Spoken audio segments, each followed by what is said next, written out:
அஸ்ஸலாமு அலைக்கும் வரஹ்மத்துல்லாஹி வபரகாத்துஹு. அன்பார்ந்த சகோதர சகோதரிகளே, உம்மத்தை அதிகாரப்படுத்துதல் என்ற இந்த தொடர் சொற்பொழிவின் மூலமாக பல்வேறு செய்திகளை பார்த்து வர்றோம். அது வீட்டில் நெக்ஸ்ட் ஜெனரேஷன்கிட்ட விதைக்க வேண்டியது, அவருடைய சிந்தனையில் மாற்றத்தை ஏற்படுத்த வேண்டிய அந்த செய்திகளாக பார்த்து வர்றோம். அதில் ரொம்ப முக்கியமானது என்ன அப்படின்னா, பொதுவாகவே மனிதனுடைய இயல்புகள் என்னென்னா, அவன்கிட்ட நெகட்டிவ் தாட்ஸ் ஈஸியாக சென்றடைஞ்சிரும். அதாவது ஒற்றுமையை விட பிரிவினை செய்திகள் இருக்குது பாருங்கள், எதிர்மறையான செய்திகள் தான் ஈஸியாக ரீச் ஆகும். பரபரப்பாக இப்போ பார்க்குறோம் இல்லையா, ஏதாவது ஒரு செய்தி அது உண்மையாக பொய்யாண்டு அப்புறம் இருக்கட்டும், பரபரப்பாக வந்துச்சு, அதுலேயும் நெகட்டிவான செய்தியாக இருந்துச்சு அப்படின்னு வச்சுன்னா மக்கள்கிட்ட ஒரு ஆர்வம், அது என்னன்னு தெரிஞ்சுக்கிறதுக்கு இது இயல்பாகவே இருக்குது. அதை எதிர்த்து பாசிட்டிவான சிந்தனையை ஏற்படுத்தணும், இணக்கத்தை ஏற்படுத்தணும், ஒற்றுமையை ஏற்படுத்தணும், பரஸ்பர மரியாதையை புரிதலை ஏற்படுத்தணும். இந்த மாதிரியான முயற்சிகளுக்கெல்லாம் கொஞ்சம் கஷ்டங்கள் இருக்கத்தான் செய்யும், அந்த சிரமங்கள் இருக்கத்தான் செய்யும். ஆனால் அதுதான் வளர்த்தெடுக்கப்பட வேண்டிய விஷயங்கள்.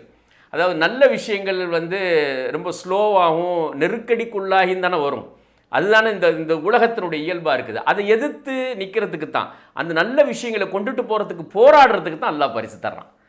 அல்லாஹ்வுடைய வழிகாட்டுதல், அல்லாஹ்வுடைய தூதருடைய வழிகாட்டுதல், அதுக்கான பரிசுகள், மகத்தான பரிசுகள், போராட்டத்தினுடைய வேகமும் வீச்சுக்கும் ஏற்றாறு போல அதுக்கான பரிசுகள், அந்த போராட்டத்தில் சந்திக்கக்கூடிய நெருக்கடிகளை தாங்கிக்கிற பக்குவம் இருக்குது பாருங்க, அந்த பக்குவத்துக்கு தகுந்த மாதிரி பரிசுகள். அதனால் பிரிவினை இருக்குது பாருங்கள், அது அது அந்த மனிதனுடைய உடலுக்கு பெரும் கேடு ஏற்படுத்தக்கூடியது. பிறகு சமூகத்துக்கு ஒரு மனிதன் எப்போதும் நெகட்டிவாக பேசிகிட்டு இருக்கான்னு, அடுத்தவங்களை பற்றி அவதூறாக பேசுகிறது, சண்டை போடுறது, அது தேவையில்லாத வார்த்தை, ஹார்டான வார்த்தைகளை பயன்படுத்துறது, எந்த ஒரு நல்ல விஷயத்துக்கும் முட்டுக்கட்டை போடுறது, எதிர்த்தே நிற்கிறது, இது நடக்காது, அது ஆகாது, அது வீணாக போயிடும், அது அப்படி போயிடும், அது இப்படி போயிடும், அவன் சரியில்லை, இவன் சரியில்லை, இப்படி சொல்கிறா பாருங்க. இது வியாதி, உள்ளத்தினுடைய டிசீஸ், அதாவது மிகப்பெரிய உளவியல் வியாதி. இது பெரிய வியாதி. அந்த உள்ளத்தில் குணங்களில் அணுகுமுறையில் இருக்கக்கூடிய இந்த வியாதி என்ன பண்ணும், உடலை தாக்கும், உறுப்புகளை தாக்கும். அவர் எந்த மனிதர் இப்படிப்பட்ட பிஹேவியர் இருக்குதோ அவருடைய உடல் உறுப்புகள் எல்லாம் சிக்கலாயிடும், பாதிக்கப்பட்டுரும். ஆனால் அது தெரியாமலேயே அவர் அதுதான் ஆனந்தமாக இருப்பார். இந்த மாதிரியான விஷயங்கள்லேருந்து பிள்ளைகளை பாதுகாக்கணும். அப்போ என்ன செய்யணும், பிள்ளைகளுக்கு எப்போதுமே பிரிவினைக்கு துணை போயிடாத, குழப்பத்துக்கு துணை போயிடாத. இது உன்னுடைய கெரியராக இருக்கட்டும், உன்னுடைய எஜுகேஷனல் இன்ஸ்டிடியூஷனாக அங்கே நடக்கக்கூடியதாக இருக்கட்டும், இணக்கத்துக்கு, சகோதரருக்கு, உன்னுடைய ஃப்ரெண்ட்ஸுக்கு மத்தியில், ஸ்கூல் ஸ்டூடெண்ட்ஸுக்கு மத்தியில் இணக்கத்தை ஏற்படுத்துறதுக்கு, மகிழ்ச்சி ஏற்படுத்துறதுக்கு, சந்தோஷத்தை ஏற்படுத்துறதுக்கே துணை நில்லு. சண்டைக்கு யார்ட்டையும் போயிடாத, பிரிவினை ஏற்படுத்துறாத, தேவையில்லாத பிளவுகள் உருவாகிறதுக்கு நீ காரணமாக இருந்துடாத. இந்த பிள்ளை பருவத்திலேயே சொல்லி சொல்லி சொல்லி வளர்த்தோம்னு வச்சுங்களேன், உம்மத்தில் அது மகத்தான இணக்கத்தை ஏற்படுத்திடும், ஊரில் இணக்கத்தை ஏற்படுத்திடும். தெருவில் சண்டை வராது, ஊரில் சண்டை வராது, ஜமாத்தில் சண்டை வராது, பள்ளிவாசலில் சண்டை வராது. என்ன காரணம், இந்த உம்மத்துங்கிற வார்த்தையை நீங்கள் அதிகமாக பயன்படுத்துங்க. அல்லாஹ்வுடைய தூதர் சொல்லி கொடுத்தது, அல்லாஹ்வுடைய தூதர் துவா செஞ்சது, என் உம்மத்துக்கு பரக்கத் செய். அந்த உம்மத்துங்கிற வார்த்தை அல்லாஹ்வுடைய தூதருடைய வாயிலிருந்து வந்த அழகான ஆன்மீகமான வார்த்தை. அதனால் அதுதான் நம்ம பயன்படுத்தணும். சரியா, சமூகம் மற்ற இதெல்லாம் இருந்தால் கூட உம்மத்துங்கிறதுக்கு பாருங்கள், அது ஒரு சர்வதேசியமான ஒரு வார்த்தை. உலகம் முழுவதும் இருக்கக்கூடிய முஸ்லீம் உம்மத்தை ஒரு புள்ளியில் இணைக்கக்கூடிய ஒரு அழகான வார்த்தை, ஆன்மீகமான வார்த்தை.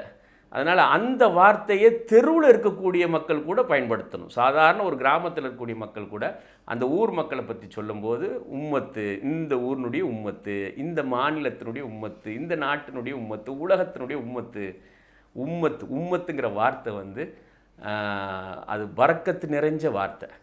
அப்போ இது என்ன பண்ணோம், ஏன் தெரு தான் பெரிய தெரு, ஓன் தெரு தான் பெரிய, ஏன் ஊர் தான் முக்கியமானது, அந்த பாரம்பரியம் இந்த பாரம்பரியம் அது எல்லாம் இருக்கட்டும், அது யாரும் மறுக்கலை, எல்லாமே இருக்கட்டும். அது எல்லாத்தையும் தாண்டி ஒரு வெளிவட்ட கோடு இருக்குது பாருங்கள், பாதுகாப்பு கோடு இருக்குது பாருங்கள்.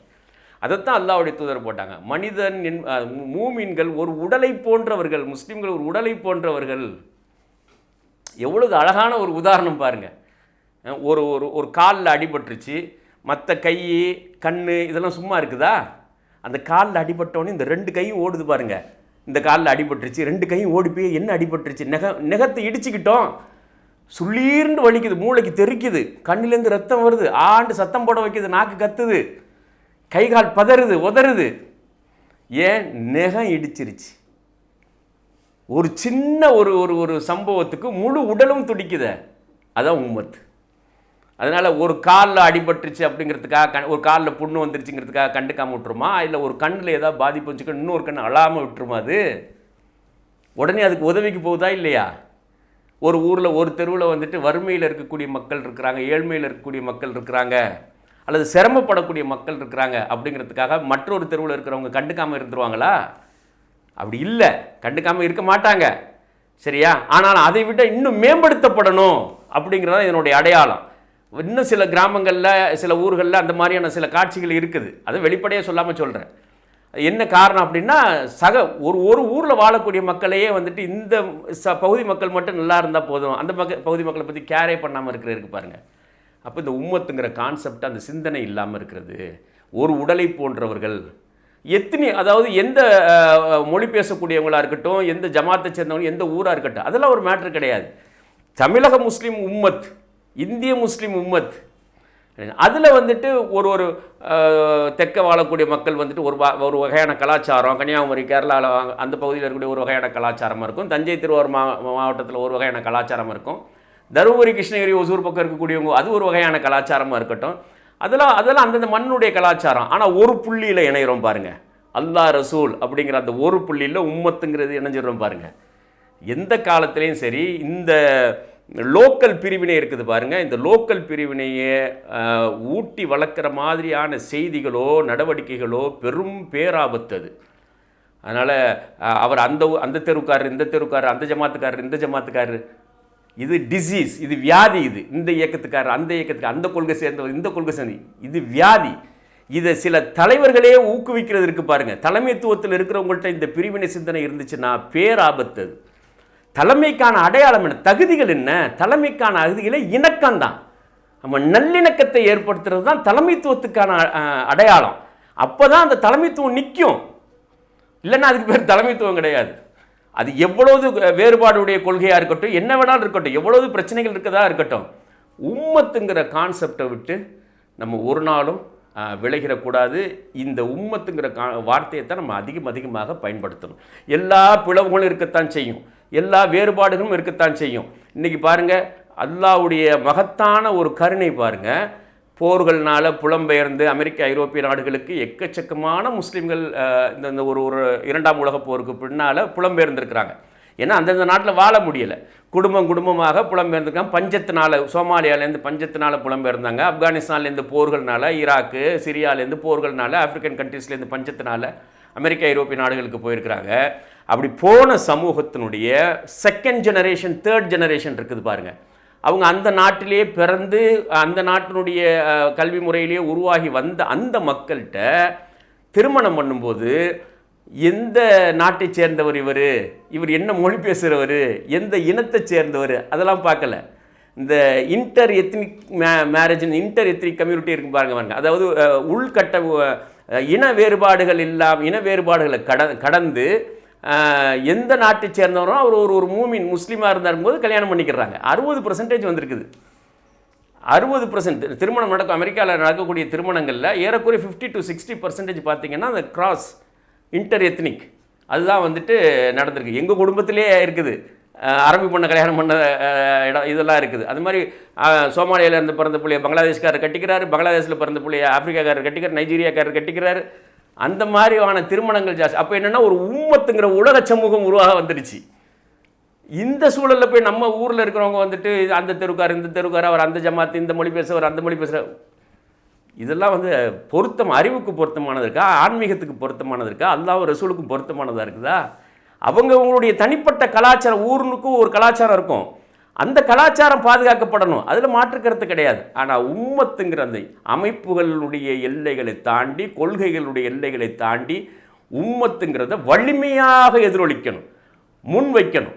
இந்த உம்மத்துங்கிற கான்செப்டுக்கு சேதாரம் இறைக்கக்கூடிய யாராக இருந்தாலும் ஒதுக்கி வச்சிடணும். அவர் எவ்வளவு பெரிய ஆளாக இருந்தாலும் சரி, அவரை தள்ளி வைக்கணும். உம்மத்து தான் உயிருக்கு உயிரான வார்த்தை. முஸ்லிம் சமூகத்தினுடைய முதுகெலும்பான வார்த்தை. இந்த இணக்கம் பேணப்படணும். தனித்துவமாக இருக்கட்டும், இணக்கம் பேணப்படணும். அல்லாஹ் ரப்பல் ஆலமீன் அத்தகைய உயர்வான சிந்தனைகளை நம்ம அனைவருக்கும் தந்துடணும். இந்த சிந்தனைகளை பிள்ளைகள்கிட்ட விதைங்க. பள்ளிவாசலில் ஜமாத்துக்களில் உனக்கு பிடிக்குது அதெல்லாம் மேட்ரு. உம்மத்தினுடைய ஒரு சகோதரர், வயதிலே மூத்தவர், நம் ஜமாத்தை சேர்ந்தவர், பக்கத்து ஜமாத்தை சேர்ந்தவர், அடுத்தடுத்த ஊரை சேர்ந்தவர் அப்படின்னு அந்த பிள்ளைகிட்ட சொல்லி எந்த சூழலையும் பிரிவினை பார்த்துறாத. இன்னும் சொல்லப்போனால் முஸ்லீம் நாடுகளில் வரலாற்றில் ஒரு இஸ்லாமிக் ஸ்டேட் இருந்துச்சுன்னா அந்த இஸ்லாமிக் ஸ்டேட்டில் இருக்கக்கூடிய முஸ்லீம்களும் சரி, முஸ்லீம் அல்லாத மக்களும் உம்மத்தில் சேர்ந்தவர்கள். முஸ்லீம் அல்லாத மக்களும் உம்மத்தில் சேர்ந்தவங்க தான். அதுதான் இஸ்லாமிக் பொலிட்டிக்கல் கான்செப்ட் அது. அதனால் அல்லாஹ் ரப்பல் ஆலமீன் அத்தகைய ஒரு மகத்தான ஒரு சிந்தனையை நம்ம அனைவருக்கும் ஏற்படுத்த வேண்டும். அஸ்ஸலாமு அலைக்கும் வரஹ்மத்துல்லாஹி வபரகாத்துஹு. அருமையான பெருமக்களே, தமிழக முஸ்லிம் உம்மத்தில் அறிவியல் தொழில்நுட்ப ஆராய்ச்சியாளர்களையும் சர்வதேச சட்டம் படித்த வல்லுநர்களையும் உருவாக்கும் திட்டத்தில் தகுதியுள்ள மாணவர்களின் ஆராய்ச்சி கல்விக்கான முழு கட்டணத்தையும் தமிழ்நாடு முஸ்லிம் கல்வி இயக்கம் செலுத்தி வருகிறது. ஆற்றல் மிக்க அறிஞர்களையும் ஆகச்சிறந்த விஞ்ஞானிகளையும் உருவாக்கும் இந்த தொலைநோக்கு திட்டத்திற்கு உங்களது ஜக்காத் சதக்கா தொகைகளை தாராளமாக வழங்கிடுங்கள்.